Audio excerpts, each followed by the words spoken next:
नमस्कार, बहुत स्वागत है आप सभी का। आपके साथ मैं जया मिश्रा। देश का पहला समझाने वाला बुलेटिन खबर तो समझिए, आप मेरे साथ देख रहे हैं। इस प्राइम टाइम बुलेटिन में हम आपको दिन भर की सबसे चर्चित खबरें दिखाते हैं और खबरों को फिर विस्तार से भी समझाते हैं। शुरुआत करते हैं आज की 4 बड़ी खबरों के साथ, जिनका विश्लेषण अगले आधे घंटे तक हम करेंगे। सबसे पहले समझेंगे कि ऑपरेशन सिंदूर पर प्रधानमंत्री मोदी ने क्या जवाब विपक्ष को दिया। शाह का संसद में विपक्ष पर पलटवार भी आपको दिखाएंगे। दियारा में मौत के सामान की फैक्ट्री का खुलासा हुआ, उस पर भी खबर विस्तार से आपको समझाएंगे। एसआईआर पर सुप्रीम सुनवाई को भी आप समझेंगे। तो चलिए शुरू करते हैं देश का पहला समझाने वाला बुलेटिन, खबर तो समझिए। और ऑपरेशन सिंदूर पर बार बार सवाल पूछने पर अमेरिकी राष्ट्रपति ट्रंप की मध्यस्थता वाले सवाल का जवाब प्रधानमंत्री मोदी ने आज दिया। प्रधानमंत्री मोदी ने देश की संसद में जोरदार तरीके से बयान दिया। प्रधानमंत्री ने दो टूक कहा कि दुनिया के किसी भी देश के नेता ने ऑपरेशन सिंदूर को रोकने के लिए नहीं कहा। हमने अपनी शर्तों पर पाकिस्तान की गुजारिश पर युद्ध विराम किया है, पर ऑपरेशन सिंदूर अभी भी जारी है। ये बहुत क्लियर मैसेज प्रधानमंत्री मोदी ने संसद से दिया। पहले रिपोर्ट दिखाते हैं और फिर खबर को विस्तार से समझाएंगे। पहलगाम के आतंकी पाकिस्तानी थे, इसका सबूत दो। कांग्रेस ने पाकिस्तान को क्लीन चिट दे दी है। उस भयंकर क्रूर घटना पर एक तेजाब छिड़कने वाला पाप है। डीजीएमओ के सामने फोन करके गुहार लगाई। प्रधानमंत्री नरेंद्र मोदी ने देश के सबसे बड़े मंच से विरोधियों को जोरदार जवाब दिया। ऑपरेशन सिंदूर पर बार बार सवाल खड़े करने वाले विपक्ष को विशेष चर्चा के बाद लोकसभा में बोलते हुए पीएम मोदी ने साफ कह दिया कि दुनिया के किसी भी देश ने भारत को अपनी सुरक्षा में कार्रवाई करने से नहीं रोका। सदन में पीएम ने कहा, अमेरिकी उपराष्ट्रपति जेडी वेंस ने कहा था कि पाकिस्तान बड़ा हमला करने वाला है। वेंस ने 3-4 बार फोन भी किया, तब मैंने कहा था कि गोली का जवाब गोले से दिया जाएगा। 9 तारीख को रात को अमेरिका के उपराष्ट्रपति जी ने मुझसे बात करने का प्रयास किया। वो घंटे भर कोशिश कर रहे थे, लेकिन मेरी सेना के साथ मीटिंग चल रही थी, तो मैंने उनका फोन उठा नहीं पाया। बाद में मैंने उनको कॉल बैक किया। मैंने कहा कि आपका फोन था, 3-4 बार आपका फोन आ गया, क्या है?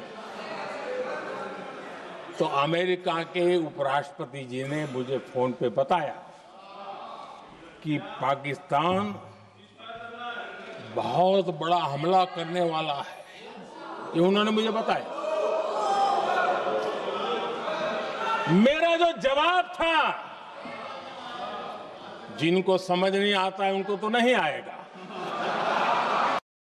दुनिया के किसी भी नेता ने भारत के ऑपरेशन रोकने के लिए नहीं कहा।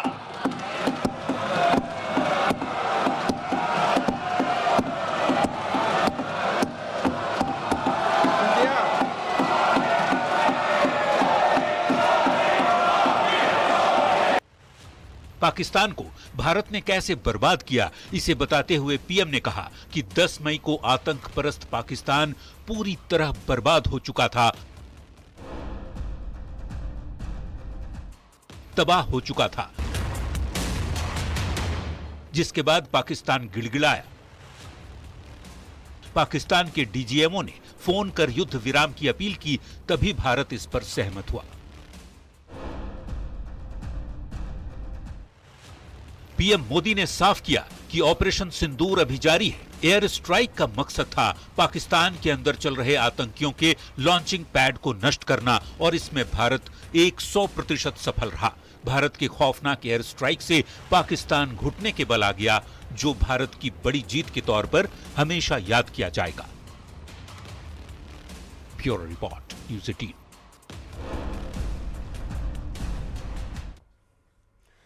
तो रिपोर्ट आपने देख ली और चलिए अब खबर को समझाते हैं। ऑपरेशन सिंदूर पर प्रधानमंत्री के करारा जवाब को समझिए। संसद में ऑपरेशन सिंदूर पर महाबहस हुई। लोकसभा में प्रधानमंत्री मोदी ने विरोधियों के हर सवाल का जवाब दिया। ऑपरेशन सिंदूर के सवाल को लेकर विपक्ष के जितने भी डाउट थे प्रधानमंत्री ने क्लियर कर दिए। सीज फायर पर विरोधी सवाल उठा रहे थे, अमेरिकी हस्तक्षेप पर विरोधियों के सवाल का मोदी ने जोरदार जवाब दिया, पलटवार किया। पीएम ने कहा कि किसी भी देश के नेता ने युद्ध रोकने की बात नहीं कही, किसी भी देश के नेता ने युद्ध को रोकने के लिए नहीं कहा, हमने अपनी शर्तों पर युद्ध विराम किया। अमेरिकी वाइस प्रेसिडेंट के फोन कॉल का भी प्रधानमंत्री मोदी ने हवाला दिया। पाकिस्तान के खिलाफ गोली बनाम गोले का जवाब हमने दिया है। ऑपरेशन सिंदूर पर प्रधानमंत्री के करारा जवाब को आपको और आगे बढ़ाते हुए समझाते हैं। अमेरिकी उपराष्ट्रपति जेडी वेंस से फोन पर बातचीत का मोदी ने हवाला दिया। उन्होंने पूरा वो प्रकरण रखा कि कैसे बातचीत हुई, हालांकि देरी से बात हुई। वेंस ने बताया था कि पाकिस्तान बहुत बड़ा हमला करने जा रहा है भारत पर।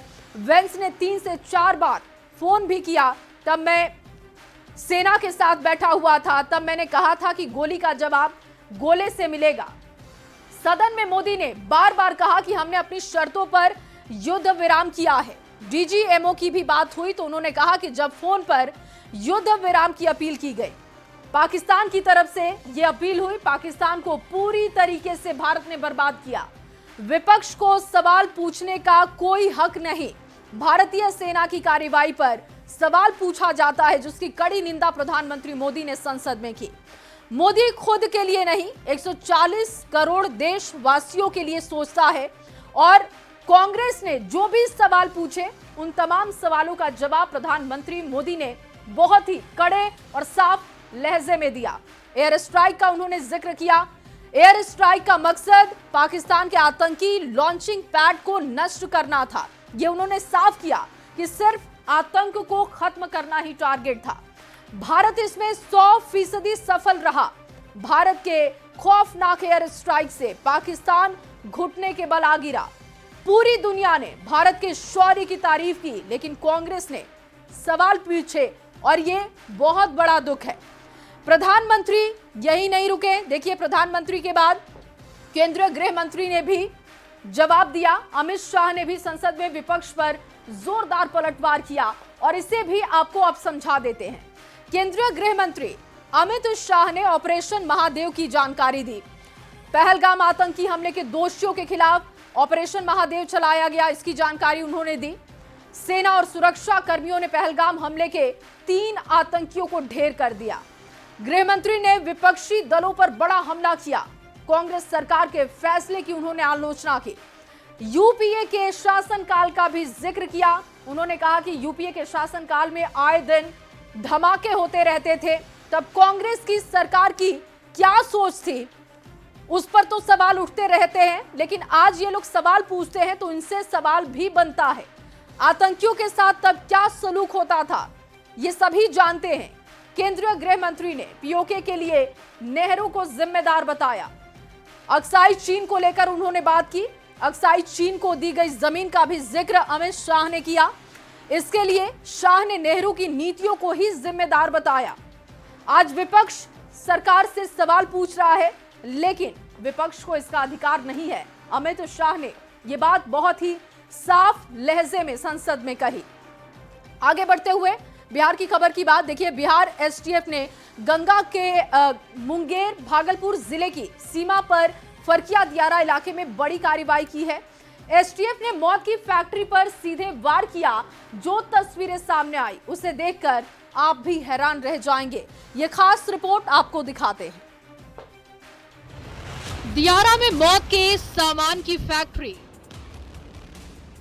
दियारा गैंग पर एसटीएफ का बड़ा एक्शन। मिनी गन फैक्ट्री का पर्दाफाश। ये तस्वीरें हैं भागलपुर और मुंगेर के बीच फैले गंगा के फरकिया दियारे की। यहीं से कट्टा और हथियार लेकर अपराधी वारदात को अंजाम देते थे, मौत का तांडव मचाते थे। बिहार की एसटीएफ ने मौत की फैक्ट्री पर सीधे वार किया है। बिहार एसटीएफ ने फरकिया दियारा क्षेत्र में चल रहे मिनी गन फैक्ट्री का पर्दाफाश किया। आप तस्वीरों में देख सकते हैं कि दियारा के बीहड़ इलाके में कैसे मौत का सामान तैयार हो रहा था। मेड इन दियारा हथियार बनाने का कारोबार चल रहा है। एसटीएफ की टीम जब यहां पर पहुंची तो नजारा हैरान करने वाला था। हथियार बनाने का पूरा सेटअप तैयार किया गया था। हथौड़े, ड्रिल मशीनें, लोहे के कच्चे माल से लेकर अर्ध निर्मित पिस्टल और कट्टे तक सब कुछ पुलिस ने बरामद किया। पुलिस की नजरों से बचने के लिए अपराधियों के लिए ये मुफीद जगह थी। गंगा नदी के किनारे फैला फरकिया दियारा इलाके में पुलिस के लिए पहुंचना बहुत मुश्किल था। लंबे समय से ये इलाका हथियार बनाने और दियारा गैंग की शरणस्थली बना हुआ है, लेकिन एसटीएफ की सटीक रणनीति और कार्रवाई के बाद हथियारों की आपूर्ति का एक बड़ा चेन भी टूटा है। अपराध के आकाओं पर एसटीएफ ने अब तक का सबसे बड़ा वार किया है। ये वही हथियार हैं जिनका इस्तेमाल रंगदारी, लूट और हत्या जैसे संगीन वारदातों में किया जाता है, लेकिन एसटीएफ के एक्शन के बाद अपराधियों के मंसूबे पर पानी फिर गया है। एसटीएफ की ये कार्रवाई एक बड़ी उपलब्धि भी मानी जा रही है। Bureau report, news 18। और दियारा इलाके में मौत के सामान की फैक्ट्री के मायने अब आपको समझाते हैं। देखिए, मुंगेर भागलपुर जिले की सीमा पर दियारा इलाके में बड़ी कार्रवाई पुलिस ने की। एसटीएफ की छापेमारी में अवैध हथियारों का खजाना मिला है। मौत की फैक्ट्री पर एसटीएफ ने सीधे वार किया है। तस्वीरें बेहद हैरान करने वाली सामने आई। दियारा इलाके में आर्म्स बनाया जा रहा था। खुलेआम हथियारों की सप्लाई की जाती है यहां से। एसटीएफ के खुलासे के बाद हड़कंप की स्थिति बन गई। बिहार में क्रिमिनल्स को हथियार पहुंचाए जाते हैं यहां से। इन्हीं इलाकों से लोग धड़ल्ले से हथियार का खरीद और बिक्री करते हैं। मनमाने पैसे लेकर डीलर अवैध हथियार बेचते हैं। दियारा इलाका पुलिस प्रशासन की निगाहों से दूर है और ऐसी जगहों पर अपराधी आराम से पनाह ले पाते हैं। मनमाने ढंग से खुलेआम हथियारों का निर्माण यहां पर होता है और बड़े पैमाने पर हथियारों का निर्माण किया जा रहा था। चुनाव से पहले हथियारों को पकड़ा जाना बहुत बड़ी उपलब्धि एसटीएफ और पुलिस की है और इसको लेकर और भी कनेक्शन को खंगाला जा रहा है। कहा जा रहा है कि जल्द से जल्द इस मामले में और भी हम आगे कार्रवाई करेंगे। फिलहाल एक बहुत बड़ी कार्रवाई ये कही जा रही है। चलिए आगे बढ़ते हुए बात शराबबंदी की करेंगे, उस पे हो रहे एक्शन की करेंगे। शराबबंदी के बाद बिहार में ताबड़तोड़ देखिए एक्शन जारी है। मद्य निषेध विभाग की ओर से अब तक के आंकड़े भी जारी कर दिए गए, जिसमें जो ब्यौरा सामने आया, ब्यौरे के साथ ये बताया गया कि शराब बैन होने के बाद कार्रवाई में किस कदर तेजी आई है। एडीजी मद्य निषेध की ओर से टोल फ्री नंबर भी जारी किया गया ताकि पुलिस को सीधे लोग शराब से जुड़ी सूचना दे सके। ये रिपोर्ट आपको दिखाते हैं।